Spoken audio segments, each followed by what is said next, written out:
What's up everybody, we have some brand new Shenmue 3 gameplay details that were revealed a couple of days ago. I've just been way too busy to make a video about it, but I've been wanting to because the gameplay details that were revealed came through the MAGIC Monaco 2019 conference after they showed the gameplay trailer that I did my reaction and analysis on. There was a couple of people that went behind the scenes and were actually able to see real gameplay, actual gameplay of the game being played, and they wrote articles on what they saw and what they learned. And IGN Japan was one of the people that were back there and actually got to see the game in motion. And they wrote a whole article about it. And at first I kind of skimmed through it, like, yeah, there's some pretty cool little things in there. But then I really started to look into it, and there's a ton of really cool stuff in there. So I'm just going to break down, I'm going to take the best things from that article and just list it out here in this video. The first thing that they revealed is that the camera can go all the way around Ryo. So in Shenmue 1 and 2, whenever you would try to look, you know, up, down, left, and right, Ryo would stay stationary, and the camera would only be like right behind his head. So no matter where you were looking, the camera was always behind Ryo. In Shenmue 3, the camera is a 360 degrees independent free roam camera. So Ryo, again, remains stationary, but the camera can go all the way around him. You can actually pan to the front and see the front of Ryo, something you could never do in the original Shenmue games, and I always wanted to do that to get some good pictures and to get a nice, cool look at it. Second thing is that the shops actually have more things to buy in them. That was one of the little complaints that I had about Shenmue 1 and 2, is there's a lot of little stores, but you couldn't really buy anything. You can't buy antiques from the antique shop. You can't buy clothes or jackets from the shop on Debuita. So I am excited to see that. And the shops that you have in Shenmue 3 have things in them that you could buy and make a big difference, like clothing. You could actually purchase clothing in Shenmue 3 and change your clothes at any time. That's another cool thing. You could actually change your clothes, and you can change it at any time. So if you go to the store and buy 6 different outfits, you can just switch them all out right then and there, which is great. A small part of me wishes that they had kind of kept a little bit of realism. So in order to change your outfit, I kind of wish that you had to go to your house or go to wherever your home base was, go to your closet and change your outfit there. So it's kind of like real life. You have to commit to an outfit. You can't just change your clothing in the middle of the street. You just you change your clothing in your house and okay, this is what I'm wearing today, and then you leave.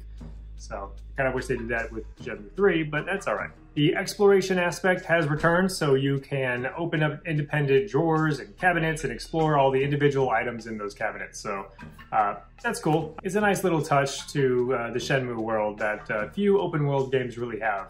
A lot of open world games are very vast in scale, and they don't really focus on the little small things like independent items in individual drawers.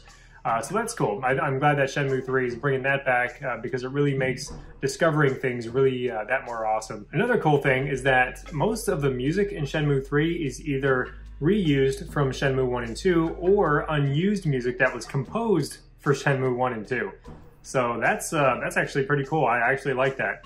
This was, I'm sure, done to cut a little bit of development costs because, again, it's just one of those things that costs a lot of money. If you want to compose original music, you have to hire an orchestra, and you have to hire a composer, and there's a lot of work that goes into it, and a lot of money. So I think Yu Suzuki did the smart thing and just used a bunch of assets that were already created, and stuff we've never heard before, stuff that was created for Shenmue 1 and 2, presumably Shenmue 3 whenever it was still being planned on developed back in the day, but now it's actually being developed and we're getting to use that music, which is super cool. I'm loving it. Yu Suzuki says that there's a ton of dialogue in the game too, like a ton of dialogue. He says that it just might have more voice dialogue than any game to date, and that's saying a lot because yeah, that's a huge amount of dialogue. Shenmue 1 and 2 had a huge amount of dialogue, and Shenmue 3 seems to be shaping up to blow it out of the water in terms of the sheer volume of dialogue, which is nuts. It's crazy to think about. Another cool thing is the fact that the time schedule is relatively the same as the previous Shenmue games. So about 1 hour in real life is about 1 day in Shenmue. So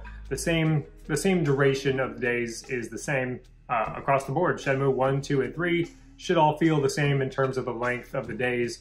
And of course, there's the day and night cycle, which is, again, identical to the first 2 games. So I'm loving the fact that they're keeping all of these little aspects from the first 2 games and bringing it into the modern era with the modern engine and the new graphics. Coming back around to the clothing aspect of it, even though Ryo can change his outfit and change his clothing at any time, there are no such plans to have Ren and Shenhua have the same attributes. So you can't I know you can play as Ren and Shenhua and Shenmue 3. There's going to be at least a couple of scenarios where you can play as those characters, which is cool, but there are no alternate outfits for them yet, so whatever they have is going to be what they have. You can't go to the store and buy new clothes for them, although Yu Suzuki did state that he is considering DLC for these characters to add additional outfits.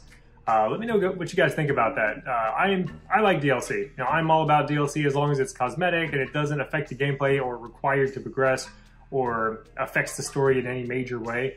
I'm all for it. Yeah, the more the merrier. I buy stuff if I like it. That's just how it works. There's going to be returning part-time jobs like driving forklifts and Lucky Hit and stuff like that, but there's a new part-time job which is chopping wood. So that's pretty cool, and he went into detail. So you could start off chopping wood and making enough money to go and like buy a fishing rod, and then using the fishing rod to catch fish, and then using that to get more money from selling the fish. So he was pretty excited whenever he was explaining like how one action can lead into another, or one job can lead into another, and kind of progress your monetary value.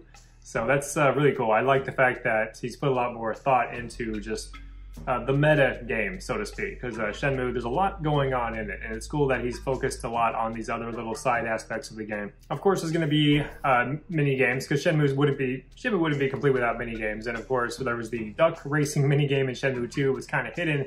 Shenmue 3 is going to have turtle and frog racing, which sounds hilarious. So I'm looking forward to that. Another thing is that capsule toys, in Shenmue 2, you could sell capsule toys for money at the pawn shops.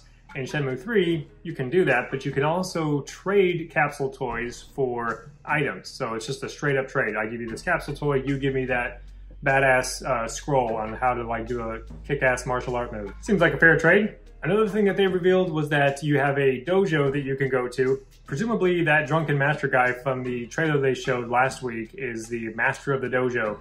And you can go there and spar against a variety of opponents. And the more opponents you beat, the higher experience you get, and it can build up your power and stamina. So it almost sounds more RPG-ish in a sense, that you have to constantly keep fighting and fighting and fighting and leveling up your moves and leveling up your abilities, so that whenever you get in a real fight, it really comes in handy. It's like, wow, if I had it, practiced for 6 hours straight, then yeah, I probably would have gotten my butt kicked in this fight. So that's cool. That's cool that you get to see kind of more practical results in the game from actually practicing.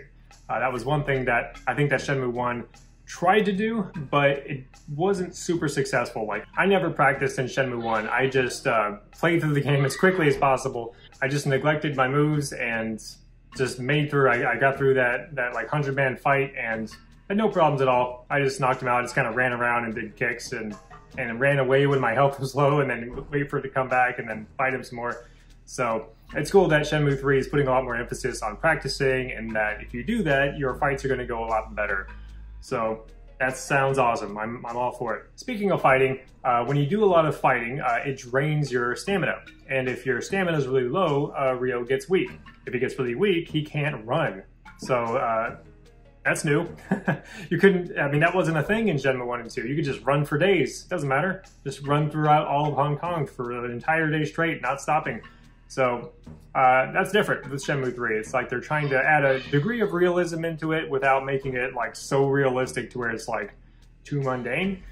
So that's pretty cool. So theoretically, if you get really, really tired, you can either eat one of the food items that you purchased in one of the aforementioned shops, or you could stop at a restaurant, get some food there and eat it, get your stamina back. So that's cool. It kind of gives you an additional little layer of realism there that you didn't get in the previous Shenmue games. Ryo just never had to eat, and now he does, so he's like a real person. Another first for Shenmue is the fact that there's 4 difficulty levels.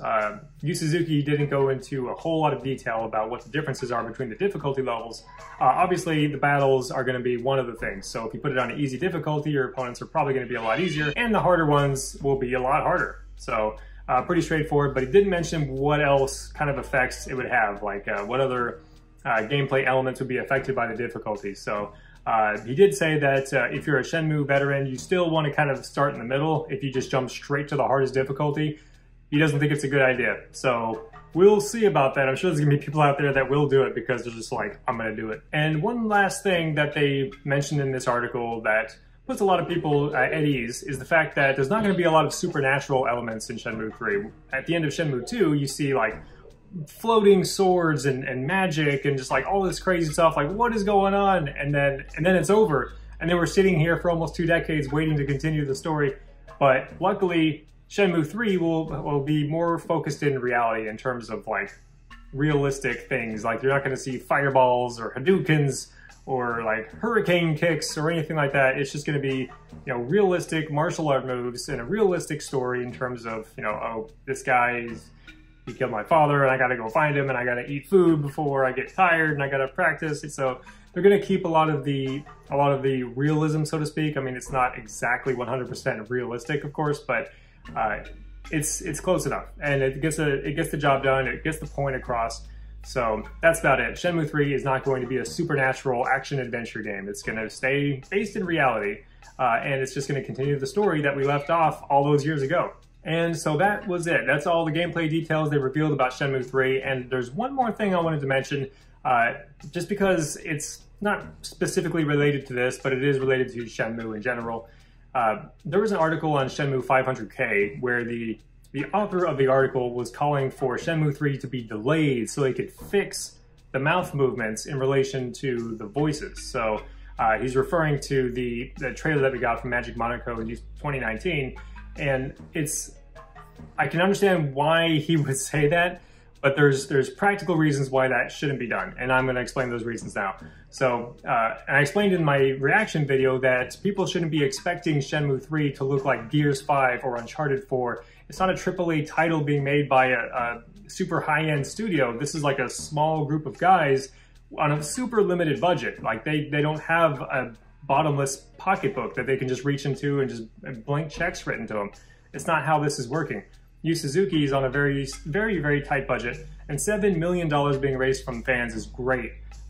Obviously, the biggest crowdfunding video game ever, Shenmue 3. $7 million is a lot of money. But when it comes to developing a 3D open-world game with you know, the most recent and updated models and graphics, $7 million is going to go like that. It's like nothing. So he has to be really, really careful about how he spends the money, how he spends his resources and time.